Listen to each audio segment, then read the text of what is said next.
Hello, everybody. A lot of people had brought up their interest in knowing a bit more about the campaign that I was going to be streaming, and this is it, of Plagues and Promises. It is a homebrew campaign that I've completely come up with. Basically, it's 2,000 years set after a previous campaign that I had run, The Breath of Undeath. Although none of the players who are playing in this right now played in that past one, one of the players who will be joining us in the future, probably in the middle of July, he did play in that past one, so it should be kind of cool. But regardless, I am really, really looking forward to it. It is a great group of people. All of them that I've gamed with in the past or have known, so it's kind of cool to already know everybody, so to speak. But let's get down first to the characters and who we're playing with. The party right now is level 3, which is a fairly big level for 5th edition. That's for most classes where they'll be taking their archetypes. A few exceptions to that, but let's head down our list. The first on our list here is Dabster. That is going to be played by Zephyr, and Dabster is a human rogue that took the thief archetype. Next on our list is Angeli, played by Angelica, who also might be known as Thrill House to some of you. And she'll be playing as an elven monk with the Kensai archetype. The Kensai is part of the Unearthed Arcana, so it is basically published by Wizards, but it hasn't been completely released yet. They're really kind of looking for playtesters for it, so I figured, hey, what the heck, let's playtest with it. Next on the list is Ostrovix, our Dragonborn Paladin of Vengeance, played by Mike. And finally on the list we have Redmane, our Dwarven Druid of the Land. So, starting out, none of these players have actually played D&D at all before, so it was kind of a neat opportunity for me to introduce them to the game. And the very first adventure that we did was escorting a caravan. And so let me throw you over to the world map of mine here. The party had the job of escorting a caravan from Thesavix to Eagle's Rest. Obviously the scaling is a little bit off there, but in essence that's what they had to do. In their very first adventure, which was more or less just trying to get them used to combat and everything, they encountered kind of a shadowy group on the road who first tried to take them out. When they realized that the group was losing, they tried to plant a flask in the cart. Luckily, the party did know and did discover that flask, which is... oh, wrong library. Here we go. This right here. So Dabster pointed out, in his backstory, his town was completely destroyed by bubonic plague. And this was something that he found in his old destroyed town. Dabster did survive it, however, no one else in the town really did. So that was at least one clue as to what might be going on. Regardless, though, the party did have to continue on. They also did discover something else, though. This double serpent ring, and Redmane actually had noticed that before. It was the same insignia of a group that had taken out a party that he was adventuring with prior to basically starting this life. So a couple more things tying together. Party, survived it, realized that, hey, we still have a job to do, and a fairly important job. The cart, they realized, was actually magical that they were transporting. So anytime there would be like kind of a dip in the road or some bumps or anything, these kind of little magical force field almost type things helped to keep it as very smooth. And they took the job from a company known as the Bent Silver. And the Bent Silver was one of those companies in this world that is just an incredibly powerful merchant type company. Basically have a presence all over this world. So it was one of those things that you really don't want to piss them off, but hey, if they're going to give you a good paying job, may as well go for it. So the party continued on and went to take their stop right outside of a town called Stellan, right around here in the mountain pass, when just before getting to the town, they picked up a pretty bad odor Upon further investigation, they found what looked like a makeshift grave, basically just rocks in the shape of a corpse. Upon looting that a little bit, they discovered this. A woman who basically looked completely diseased, and no real clue, though, as to what may have happened to her. With the mystery still going on, the party continued to go forward to get into Stelhan itself, and that's where things went really, really bad. Stelhan was completely deserted. Most of the homes and everything was boarded up, and basically the smell of death and blood all over. The party did really all they could do in trying to investigate what might have happened here. They broke into some homes trying to figure out stuff, but really didn't get too many clues. That is until they followed the path to the town hall. At the town hall itself, I think I deleted that map, and I did, unfortunately. They got to the town hall and basically just found countless blood trails leading all around it. The party then was ambushed, rather, by a number of cultists. Dudes in robes and dudes with plague doctor masks. Party did fight them off and did manage to survive, and upon further investigation of the town hall, they did discover an elven noble. Guy who looked dressed very, very nicely, but had succumbed to multiple wounds. When they tried to figure out a little bit more, the party was able to identify that it was actually some type of either high-ranking noble or even a prince of the elven nation of Zeldenia. The last message from him was save he, H-E with a line which almost looked to be save her, that they were able to piece together.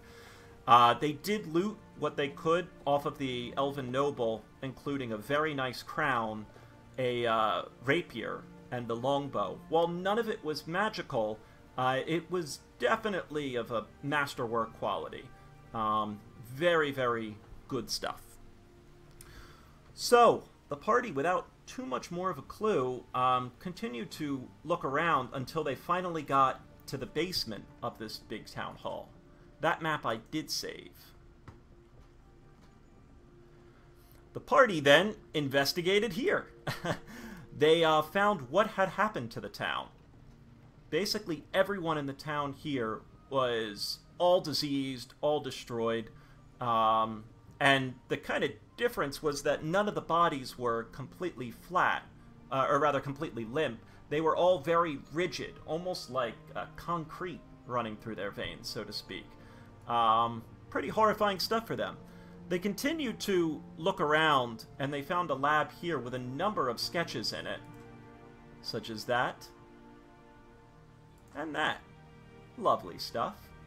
They also found more of these flasks, and they found Duval's note. What they were able to put together from Duval's note is that bad shit was going on more than just here. She's within our possession now, the ritual's going as planned. It seems like they stumbled upon some pretty nasty cult activity. So, going to explore more, they did find what looked like some type of torture or interrogation room. Until they finally got to... Oh, and actually I did forget one more element in here, just because it led to kind of something funny. They did find an eyeball kind of floating in some liquid in the laboratory here. They managed to make their way into what looked like the main sacrificial chamber here, and fighting through a number of plague rats, some big diseased abomination, and Duval himself, who looked to be kind of the head of this operation. After dispatching of all of them, they discovered in this cage here, in the lower left there, a small elven girl. And to the party's horror, when she looked up at them, she was missing an eyeball. So had the eye completely scooped out. Angeli, in her complete shock at the situation, produced the eye in the jar that the party had looted. Probably not the best thing to do to a little traumatized girl, but, you know, there you have it. Um, the party now was kind of at a difficult crossroad here. They knew that the little girl had to be brought back to Zeldenia, and the contract that they signed told them that they had to go through Eagle's Rest. So the party had a choice from Stelhan here, either to go to Eagle's Rest and then to Zeldenia, or they could follow Duval's note and try and head to Savakis. Savakis is around in this area, which is the complete opposite direction. Well, fuck. What are they going to do? The party had decided, as a group, they were going to head to the desert town of Kashaval, and from Kashaval make their way to Savakis. The issue was that they did still have to drop off that cart. If they tried to just run away with a cart, there's no doubt the bent silver would come after them. The party would probably have a bounty thrown on their head and be in a lot of deep shit. So began the next night of our adventuring. The next night, the party, on the way, did encounter a little basilisk cave, which was fun. Again, a little bit metagaming, just trying to show some of the different monsters that they could encounter in some of the different things.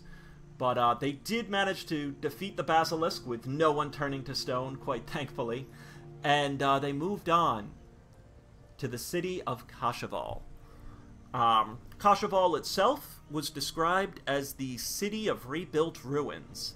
A city that's been built on ruins and ruins and ruins. And it was kind of a big mix of different structures, different artistic flares throughout it. It was easy enough to see that different designers over the years impacted everything of it. And while it should kind of be a jarring sight, it actually blended together quite nicely. So the party, after talking to the guard and having to buy a merchant license so that they could sell and buy items in Kashaval, they did have a cart afterwards, otherwise they would have had to leave the cart outside. They made their way into Kashaval and made their way to the Bent Silver offices. The Bent Silver offices, they encountered a little bit more difficulty there. The contract clearly said that they were supposed to be bringing things to Eagle's Rest, not Kashaval, and they had broken their contract. Party ended up pretty deeply in debt because of this. The cart still had to get to Eagle's Rest, and now the Bent Silver Company would have to hire new adventurers. And the party was fairly vague about why they decided to come to Kashaval, you know, for obvious reasons. But still, the Bent Silver really didn't care.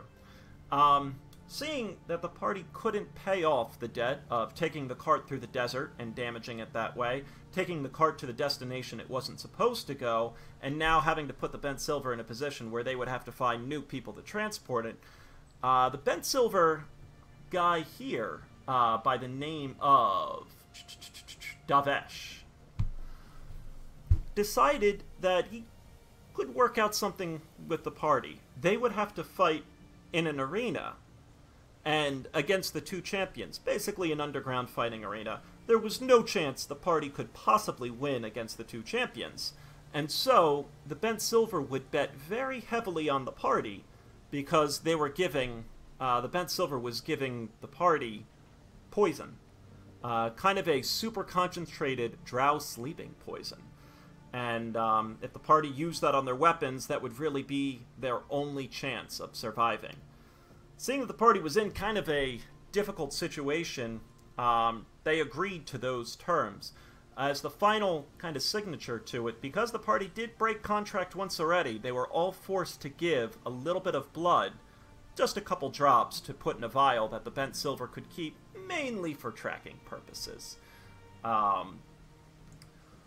The party was then considered guests, so to speak, of the Bent Silver, given a room in the offices themselves, and treated to a nice day of feasting and spas, before they had their fight. The arena itself was a pretty damn difficult fight for them. They had to fight Viscana, the drow rogue, and Wolvane, the human barbarian. The party barely survived the fight. I believe Redmayne dropped 2 or 3 times during it. Ostrovix dropped, Angeli dropped. I think Davster's actually the only one that didn't. I'm not even sure if he got hit in that fight. But regardless, they had knocked Wolvane unconscious. Angeli gave him a solid blow to the ribs as he buckled down, and then a palm strike to the back of the head, burying his face in the sand. And Viscana, seeing her partner fall and realizing that she was pretty badly outnumbered and didn't have much of a chance, especially fairly injured herself, she surrendered. And so we ended the night with the crowd screaming for blood and to execute the 2 champions, but the party deciding not to, and the party simply walking out of the arena. And that's where we left our night off. So really hoping that you guys are going to tune in tonight and check it out. Said I've had an absolute blast doing the writing for this, doing everything. Obviously I had to skip over a number of details and things like that. But what I've really tried to do for this group is make it very, very open-ended. At the end of the session, well, at least at the end of the one session where they finished the basement in whatchamacallit, Stelhanov, I really honestly didn't know if they were going to go to Eagle's Rest or try to go to Savakis. And they went to Kashaval, which wasn't even something I had considered. But that's why I'm trying to ask the party at the end of the night, you know, give me an idea of what you guys want to do, just so that I can write for it, and just so that I can be prepared to write for it. And so far, everything has worked out really, really great so far. We've had a lot of fun. I certainly have kind of my own style to DMing. A little bit about myself. I've been playing tabletop RPGs for about 15 years now. I started with D&D 3rd edition. Went to 3.5, played 3.5 for a while. Moved to Pathfinder and played Pathfinder for a little while. In between that, I've played a little Call of Cthulhu, Savage Worlds, Mice and Mystics I played a couple games of. Trying to think what else we've done some silly stuff. Kobolds Ate My Baby. I did one session of 4th edition and absolutely hated it. By far, 5th edition is my absolute favorite. I love 5th edition so much. I cannot recommend it enough to people. I think that it does a perfect job of really balancing numbers. One of my biggest problems in Pathfinder, as anyone who's played it might be able to tell you, is that by the time you get to 7th or 8th level, the game just takes forever. You know, you're rolling 5 20-siders to attack, and, you know, this one has to get plus 11, this one has to get plus 6, this one has to get plus 1. It got so bogged down that it was no longer fun once you get to higher levels. And I really feel 5th edition has done a great job of kind of keeping the numbers controllable and, you know, everything working out with it. So, as I said, folks, I really hope you join in tonight to the stream. It should be at 7:30 p.m. Eastern Time. And I'll probably continue to stream, and hopefully everyone enjoys. So, folks, as always, thank you very much for watching, and tune into the stream. Thanks for watching, everybody.